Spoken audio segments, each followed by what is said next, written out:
Es un día especial. Uno porque es domingo, día del Señor. Otro porque, como dice mi hermana Patti en el principio, nos podemos volver a ver.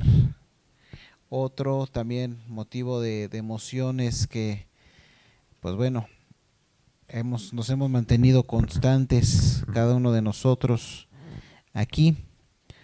Y como hemos venido platicando, hermanos, la verdad es de que el Señor ha puesto ya de un tiempo atrás el que estemos hablando de este tema tan importante del avivamiento. Ya a lo mejor va a llegar el momento en que otra vez va a hablar del avivamiento el pastor. Pero necesitamos comprender, hermanos, por qué es necesario el avivamiento primeramente en nuestros corazones, en cada uno de nosotros, para que esto pueda impactar a la iglesia y a su vez podamos impactar afuera. El Señor está trabajando arduamente en el corazón de las familias. Yo espero que sigan, cada uno de las familias sigan reuniéndose para escudriñar la palabra del Señor. Y yo sé que ha sido difícil, porque el enemigo pone trabas y se las pondrán y se las seguirá poniendo. Pero es importante, hermanos, que no decaiga el ánimo de cada uno de ustedes como cabeza de familia, de reunir a su familia alrededor de la palabra del Señor. Y durante las meditaciones, mi lectura de la semana, se me vino la pregunta: ¿por qué no llega el avivamiento? ¿Por qué no llega el avivamiento, hermanos? Y basándonos en esta breve porción de la palabra del Señor de Hechos capítulo 1, versos del 12 al 14, vamos a ver, hermanos, y esperamos con la ayuda del Señor poder discernir por qué no llega el avivamiento. ¿Por qué no nos está llegando? Ya hemos leído, me voy a volver a tomar la oportunidad de leer esta porción de la palabra que dice: entonces volvieron a Jerusalén desde el monte que se llama del Olivar, el cual está cerca de Jerusalén, camino de un día de reposo. Y entrados, subieron al aposento alto, donde moraban Pedro y Jacobo, Juan, Andrés, Felipe, Tomás, Bartolomé, Mateo, Jacobo hijo de Alfeo, Simón el celote y Judas hermano de Jacobo. Todos estos perseveraban unánimes en oración y ruego con las mujeres y con María, la madre de Jesús, y con sus hermanos. En este momento, hermanos, este pasaje nos invita a reflexionar y es lo que quiero que me acompañen a reflexionar. ¿Por qué no llega el avivamiento? ¿Qué acontecía cuando Lucas escribe esto? ¿Qué acababa de pasar con los apóstoles? ¿Qué episodio de la iglesia neotestamentaria estaba pasando cuando Lucas escribe esta porción? La ascensión de Cristo. Si recordamos los primeros versos, hay uno muy concurrido que debemos de tener memorizado y que es una promesa. Pero recibiréis poder cuando haya venido sobre vosotros el Espíritu Santo. ¿Y qué más dice? Y me seréis testigos en Jerusalén. A ver, hermanos, abran su Biblia porque veo que ya no tenemos el hábito y hasta lo último de la tierra. Hechos 1:8. Entonces son las últimas palabras del Señor Jesucristo y después dice que fue tomado y llevado al cielo. Entonces, los apóstoles nuevamente se vuelven a quedar solos. Pues imagínense, ellos estaban siguiendo a Jesús, el que proclamaron como Mesías, el Rey, el Salvador del mundo. Pues con la resurrección de Cristo, ¿no creen que haya vuelto a levantarse el ánimo de los apóstoles? Porque ya pasaron por la muerte, la sepultura. Y de repente se les aparece, ¿no? Como en medio de ellos. Imagínense que aquí el Señor se nos apareciera en medio de nosotros. ¿Cuántos no se les daría un infarto, yo creo? ¿No? Pero así se les apareció. Entonces imagínense el gozo de los apóstoles nuevamente al ver a su maestro en medio de ellos. Y después se vuelve a ir el Señor. Es tomado para ir hacia el cielo. Estos altibajos, no, me imagino de los apóstoles, alegría, tristeza, ahora incertidumbre. A veces nos pasan así a nosotros. Muchas veces estamos alegres, contentos. Cuando el Señor nos responde, hay gratitud. Cuando no nos responde, hay incertidumbre. Y cuando nos responde de manera negativa, ¿qué hay? Enojo en algunos casos, tristeza en otros casos. Entonces, los apóstoles de igual manera vivían estos altibajos emocionales que estaban ahí. Ahora, esto nos debe de llevar a esta pregunta. Con este escenario, nuevamente los discípulos solos, nos debe de llevar a la pregunta, ¿qué estaban haciendo los apóstoles? Porque después en el capítulo 2 viene la manifestación del Espíritu Santo en el Pentecostés. Pero durante ese tiempo, ¿qué estuvieron haciendo los apóstoles? Dice la Escritura que entonces volvieron a Jerusalén desde el monte que se llama del Olivar, el cual está cerca de Jerusalén, camino de un día de reposo. Muy curioso, hermanos, porque los apóstoles, ¿de dónde eran?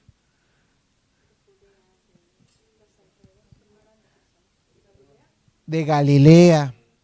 ¿No eran de Jerusalén? Pues yo me imagino, pues bueno, ya no está mi Señor, pues me regreso a mi lugar de origen.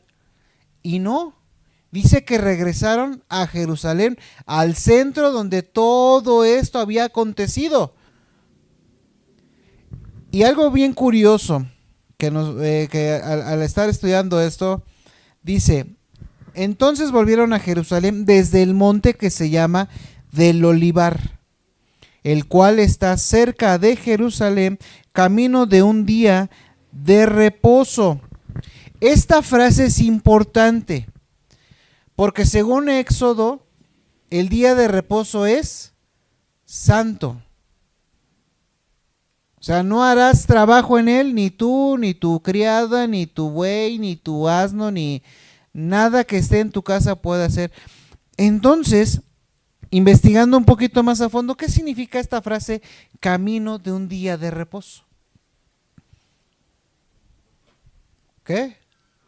¿24 horas? No. No. Fíjense, es importante, por eso es importante esto. Cuando habla la Escritura de camino de un día de reposo, recuerden que el pueblo judío, después con este rabino muy importante que escribe hasta dónde pueden ser sin quebrantar la ley. Camino de un día de reposo es aproximadamente 300 pasos. Si exceden de esos 300 pasos, estarían quebrantando la ley, el día de reposo. Porque, esto es como si tengo que ir al baño es trabajo, ¿no? Decían los fariseos, los que escribieron estas leyes. No, entonces, a ver, bueno, como vamos a hacer es aproximadamente. ¿Qué quiero decir con esto? Cuando Lucas no quiere decir que hayan sido 300 pasos. Lo que Lucas está diciendo es que la distancia que fueron desde el monte donde estaba el olivar a Jerusalén era una distancia corta. Es como de aquí vamos a suponer, a las canchas que están aquí a la izquierda. O sea, era un lugar muy, muy cercano. Por eso, en un día, ya nos está diciendo que sábado es cuando el Señor se va. En un día lleno de restricciones religiosas, cualquier judío habría podido caminar hasta allí legalmente, o sea, de ese monte hasta Jerusalén. Estaba muy cerca. Ahora, dice que después fueron a Jerusalén y ¿qué hicieron? Se escondieron, es decir, se refugiaron en el aposento alto. ¿Qué es el aposento alto? ¿Qué se imaginan por aposento alto? Un cuarto en alto, en nuestro lenguaje contemporáneo, el departamento ahí en el cuarto de Josué Machorro, ¿no? Ahí, ese es un segundo piso, ese es un aposento alto. Y dice que ahí estuvieron. Este aposento alto, muchos estudiosos, muchos teólogos coinciden en que se trataba de la casa de Juan Marcos, que posteriormente sería el escritor del Evangelio. Y dice que estaba también reunidos ahí María, los discípulos, sus hermanos, en este lugar. Se cree, según la tradición, se cree que eran 120 personas las que estaban reunidas en este aposento alto. Pero ahora, muy bien, ya están ahí. Pero, ¿qué estaban haciendo? Nos dice el texto en el verso 14, ¿no? Todos estos perseveraban unánimes en oración con ruego. Hermanos, ¿por qué no llega un avivamiento? Porque a veces, mis queridos hermanos, no estamos como los apóstoles. Es decir, no tenemos la actitud correcta en la espera. No ponemos en primer lugar la parte espiritual. Los apóstoles, dice la Escritura, que se reunieron para orar. No se reunieron para planear. No se reunieron para ver la parte administrativa de la iglesia, para recaudar fondos. No se reunieron para hacer guerra espiritual. Hermanos, los apóstoles, estas 120 personas reunidas, no se dedicaron a hacer planes humanos.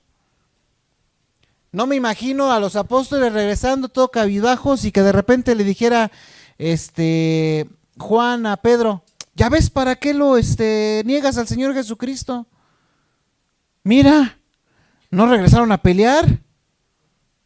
Ah, pero si tú y tu hermano no querían estar al lado del Señor, uno a la izquierda y otro a la derecha.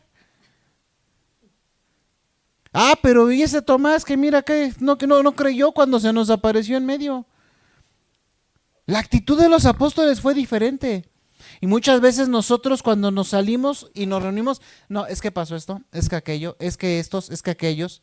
No hay una actitud correcta.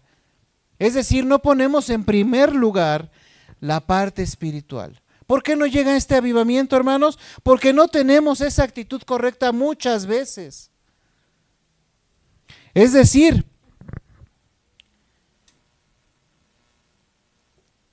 no nos dedicamos a escuchar la voz del Señor. Muchas veces nos sentamos a planear. Y no es malo planear. Claro que no es malo porque la Biblia nos enseña a planear. Lo malo es la prioridad. Por eso, hermanos, el creyente debe dedicarse a preservar unánime en oración. El mensaje aquí es que la iglesia, hermanos, y el creyente en su vida personal, solemos cometer el error de armar primero nuestros planes y después pedirle a Dios que los bendiga.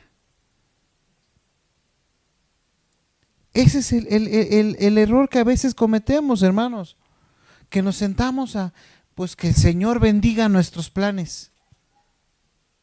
¿Y qué estamos aprendiendo? ¿O qué es lo que pude discernir y quiero compartir con cada uno de nosotros, hermanos?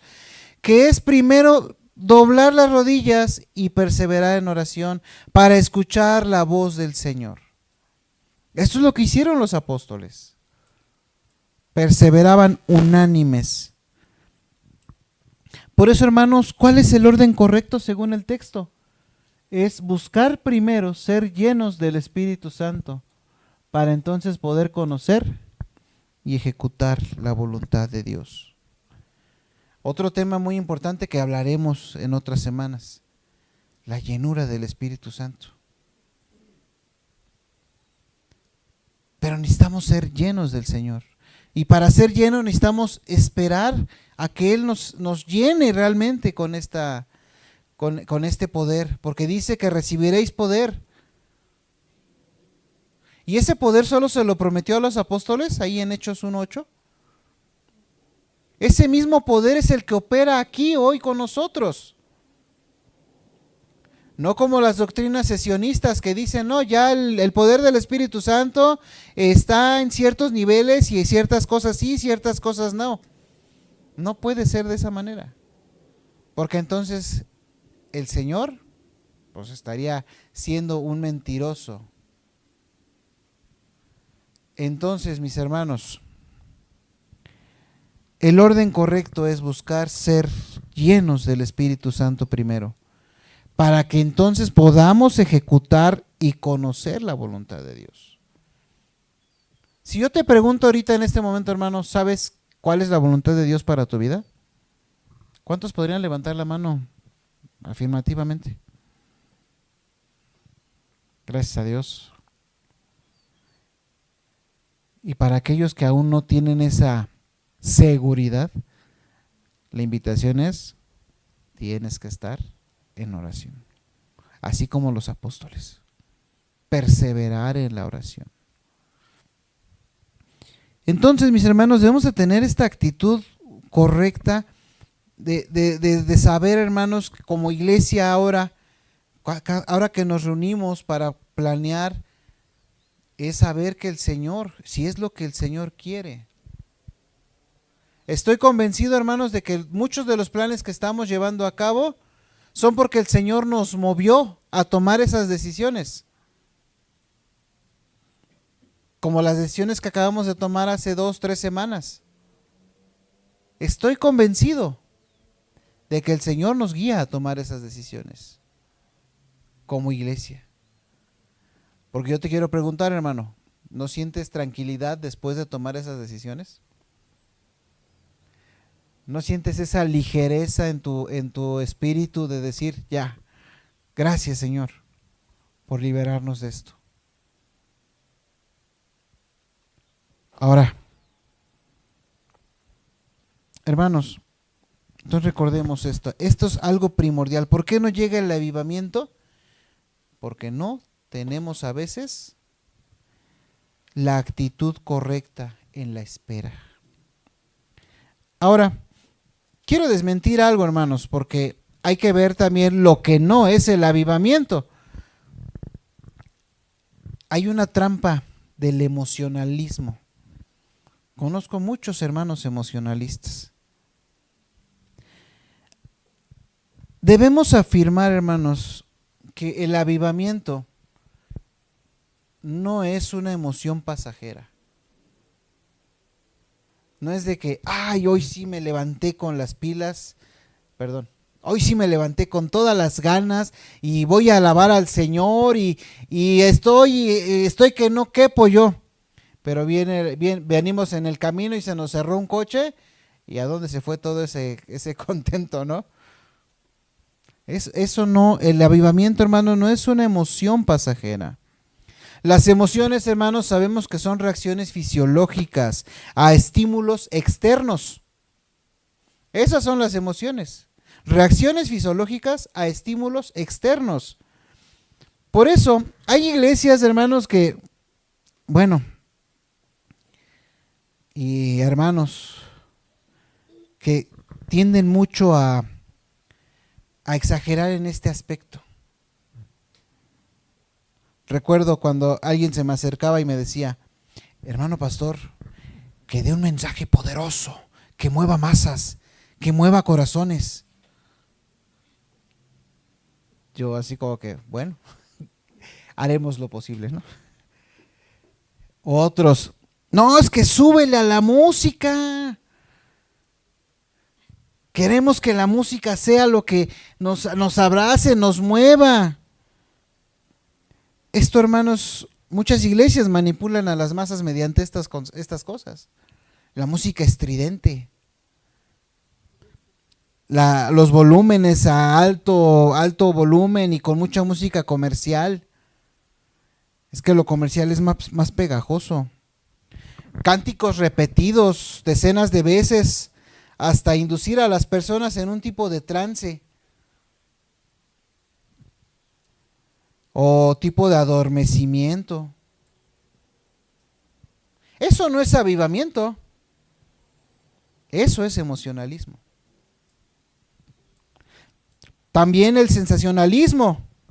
El mayor peligro precisamente del emocionalismo es esto, que las personas, hermanos, pueden estar 10, 20, 30, 40, 50 años en la iglesia y pueden venir a recargar su espíritu, recargar sus baterías.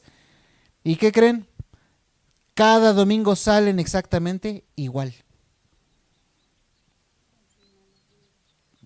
Con sus malas vibras, dicen por acá adelante. Salen igual. Entonces, hermanos, no cambian, sus actitudes no mejoran, su conocimiento bíblico es nulo. Eso no es un avivamiento.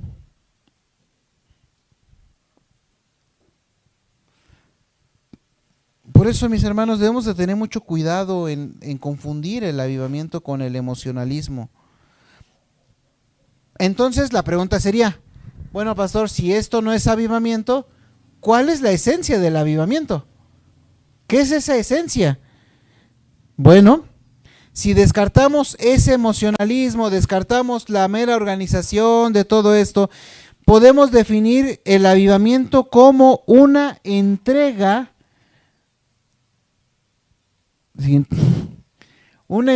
o reentrega total y amorosa a Cristo. Eso es un avivamiento. Una entrega o reentrega total y amorosa a Cristo. Es decir, es el momento en el que Dios, nuestro Señor, vuelve a ocupar el primer lugar en nuestras prioridades, en nuestros deseos, en nuestros pensamientos.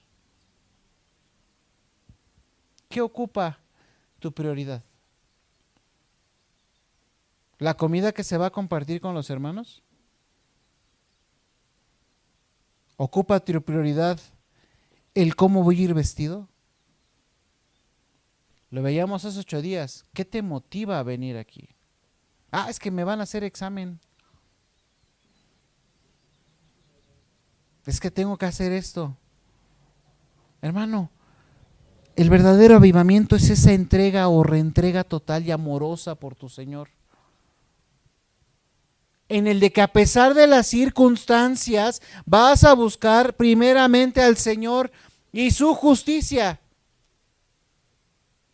Y hay una promesa muy hermosa cuando hacemos eso, porque todo lo demás viene por añadidura. Hermanos, debemos hacer una distinción fundamental también en el orden de los procesos, porque a veces se puede confundir que el trabajar, evangelizar, tener muchas actividades es un avivamiento, solo porque vemos mucha gente. No es eso tampoco un avivamiento. Tampoco es eso. Es al revés. Para que ocurra un avivamiento, primero ocurre en el corazón, es decir, la rendición total del corazón.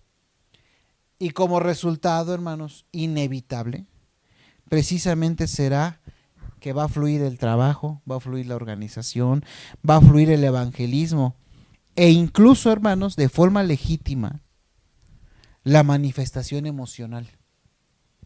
Es decir, como el levantar las manos, llorar. Cuando hay precisamente este avivamiento en el corazón. Pero esta vez, como lo ponemos aquí en la diapositiva, para que esto fluya va porque es proviniendo de una convicción profunda y no un estímulo externo. Esto debe de ser así. Y nos debemos de llevar a entonces la siguiente pregunta. Si hermano, a veces he sentido eso, porque yo sé que muchos hemos sentido de repente eso, pero ¿por qué no me dura? ¿Por qué es momentáneo?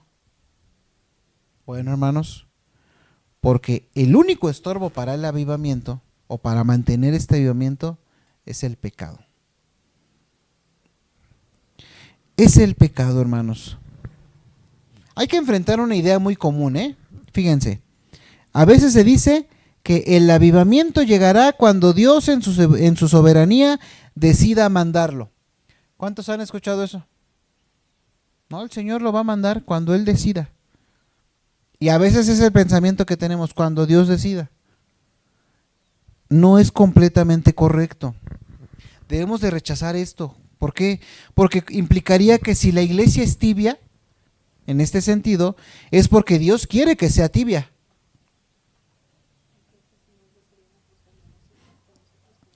Dado que el Espíritu Santo, hermanos, ya habita en el creyente, en cada uno de ustedes, desde que creemos en Cristo, desde el momento en que tú y yo decimos, Señor Jesús, sé el Salvador de mi vida, desde ese momento el Espíritu Santo habita en nosotros. Si no hay llenura, ¿el problema es del Espíritu Santo? No, el problema es nuestro. ¿Qué lo impide? No son los problemas económicos, no son los problemas familiares, no son las enfermedades, no son las tentaciones. El único estorbo, hermanos, para que este avivamiento fluya de manera continua es el pecado. Aquí vamos otra vez con un ejemplo, porque quiero esto, porque a veces hay como que la idea de que pues, el pecado, las tentaciones, que pues no es lo mismo. Vamos a ir viendo un poquito. Imagínense aquellos que tienen la oportunidad, bueno, tenemos la oportunidad de que estamos casados. ¿Qué pasa cuando te enojas con tu esposo o con tu esposa? O bueno, con tu novio o con tu novia. ¿Qué hay? Una frialdad, ¿no? ¿Se rompe qué? La comunión. Entonces, el pecado oculto o no confesado impide que el creyente sea gobernado por el Espíritu Santo. Está como aquella ilustración del barco que zarpa al mar, pero tiene un pequeño agujero en el casco. Ya saben que para un barco un pequeño agujero representa algo, ¿no? Al principio parece que todo está bien, ¿no? Puede seguir flotando. Pero ¿qué pasa? ¿Qué le pasó al Titanic? ¿Se empezaron a qué? Al momento hasta que colapsó. Hermanos, así pasa. Los pecados ocultos pueden parecer pequeños. Pueden parecer pequeños, pero causan un daño masivo en nuestra vida. Debemos reparar esa grieta antes de que sea demasiado tarde. Por eso, hermanos, oiga, hermano, y entonces, si el pecado es el estorbo, ¿cómo puedo afrontarlo? ¿Qué hicieron los apóstoles? Perseveraban unánimes en oración. Entonces, ¿cuál es el propósito de esta oración prolongada? Yo sé que entre nosotros hay hermanos que hemos estado orando a Dios por una petición en específico. Y hay quienes llevamos años orando por lo mismo. Otros meses, otros días. Pero hermanos, el propósito de la oración y de esta oración prolongada es dejar que el Espíritu Santo redarguya. Debemos dejar que el Espíritu Santo nos redarguya. Los apóstoles no duraron 10 días, desde este periodo que estamos leyendo de Hechos 1 hasta Hechos 2, pasaron 10 días. No oraron durante 10 días para tratar de convencer a un Dios reacio de que les enviara su espíritu. Señor, bendice mis planes. Señor, dame el poder. Yo decreto. Yo ato. Yo declaro. Dios no es alguien para que nosotros le declaremos. No es para que le decretemos. Dios es para que le pidamos en humildad. Señor, si es tu voluntad, te pido esto. Recordemos, hermanos, que la oración prolongada es necesaria para nosotros, no para Dios. La oración es necesaria para nosotros, porque nosotros como seres humanos tendremos siempre, naturalmente, a justificar nuestros errores. Es que la mujer que me diste me dio de comer. Es que la serpiente me habló. Siempre tendremos a justificar o a pensar que tenemos la razón y que los demás son los culpables. Por eso, hermanos, necesitamos siempre, para mantener este avivamiento o buscar este avivamiento, siempre necesitamos mantenernos y darnos un espacio para que el Espíritu Santo nos redarguya. Es decir, nos convenza de nuestro propio pecado. El Espíritu Santo, hermanos, ¿por qué creen que lo pintan como una paloma y con mucha luz? Porque eso es el Espíritu Santo, nos va a iluminar. Nos debe iluminar aquellos rincones oscuros del corazón. Y nos va a traer a la memoria lo que habíamos bloqueado u olvidado. Por ejemplo, una deuda a un hermano, una ofensa a un hermano. El Espíritu Santo, su trabajo es iluminarnos para eso. Por eso necesitamos estar orando, pidiéndole al Señor que nos redarguya. Yo te pregunto, hermano, en esta tarde, ¿te sigue estorbando alguna ofensa que no has perdonado a tu hermano? Pídele al Señor que te redarguya y que puedas perdonar a tu hermano. Por eso, hermanos, el Espíritu Santo nos va a redarguir, nos va a traer a la memoria y va a derribar nuestras justificaciones. Y este proceso, hermano, no se logra con una oración mágica de 2 minutos, ¿eh? Es un proceso. Es un proceso que debemos de recordar. Para eso está el Espíritu Santo con nosotros. Entonces, hermano, ya que paso tiempo en oración como los apóstoles, pidiendo este avivamiento, que quiero estar con la actitud, pero vuelvo a pecar.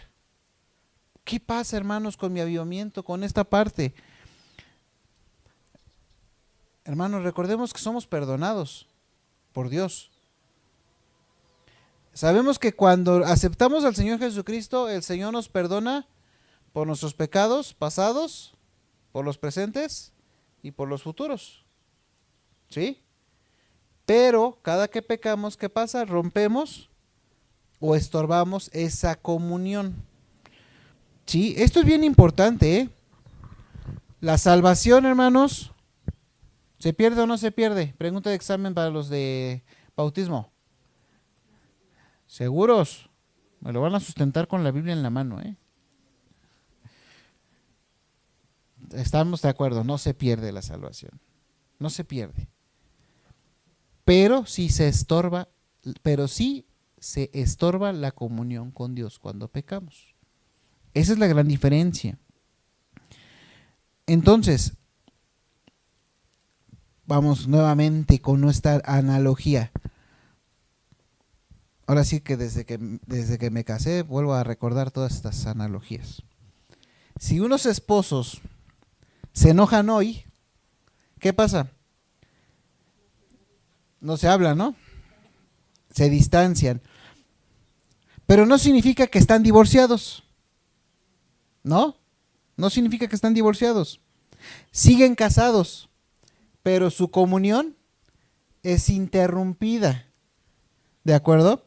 De igual manera, los pecados diarios, hermanos, no nos quitan nuestra condición de hijos de Dios, pero estorban nuestra comunión íntima con Él. Esto es algo muy importante. Hermanos, recordemos que Dios no nos pide que seamos perfectos. ¿O hay algún texto en la Biblia que diga que Dios quiere que seamos perfectos? Nos dice que debemos de ser enteramente preparados, mas no perfectos. Por ejemplo, hay quienes dicen o quienes enseñan que para que te acerques a Dios necesitas, por ejemplo, dejar de fumar, dejar de beber, dejar de drogar, dejar de esto, aquello, acá. Y entonces te podrás acercar a Dios. Cuando Dios te recibe, así como eres, pero quiere trabajar contigo. Por eso Él lo que pide es que nos acerquemos con una disposición genuina. El Señor te entiende, entiende tus luchas. De esos pecados que tienes, mentir, robar, tomar, pornografía, sexualidad desenfrenada, de todo eso te entiende el Señor. Pero te pide que te acerques con un corazón dispuesto, una disposición genuina de permitirle a Él que te cambie y te libere de esos fallos. Eso es lo que quiere el Señor.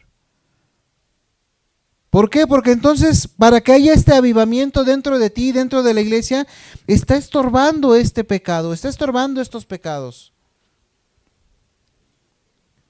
Por eso, hermanos, tenemos que tener una práctica de la confesión consciente delante de Dios.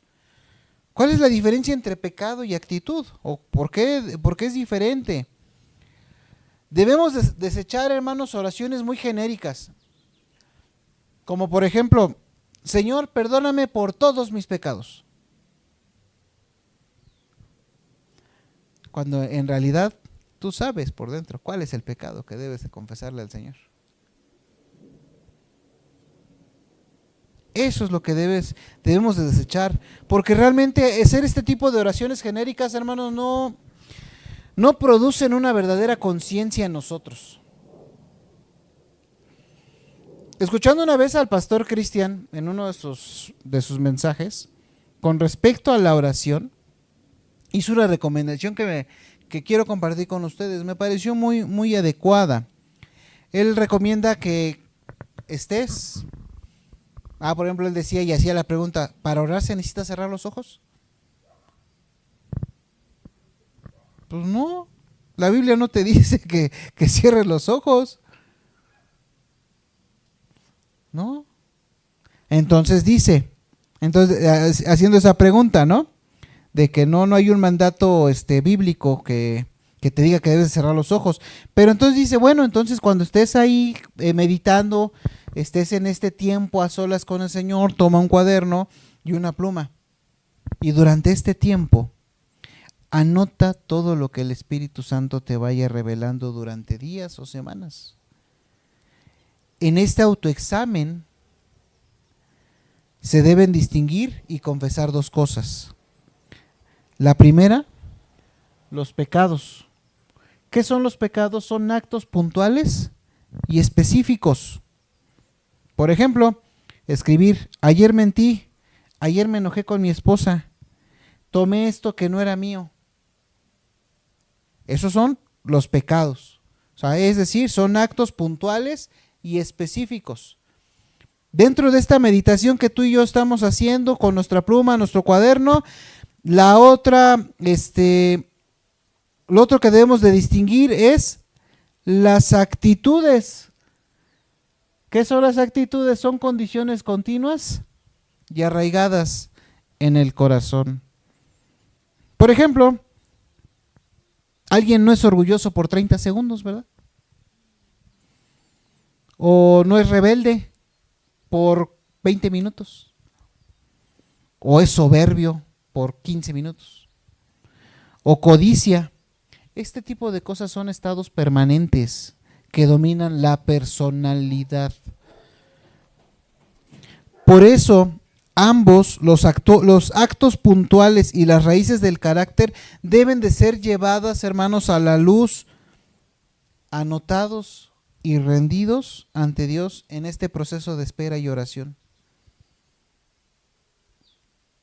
Quien lo llegue a intentar, espero que en su momento pueda pasar y decir, hermano, hice este ejercicio y esto es lo que el Señor me ayudó.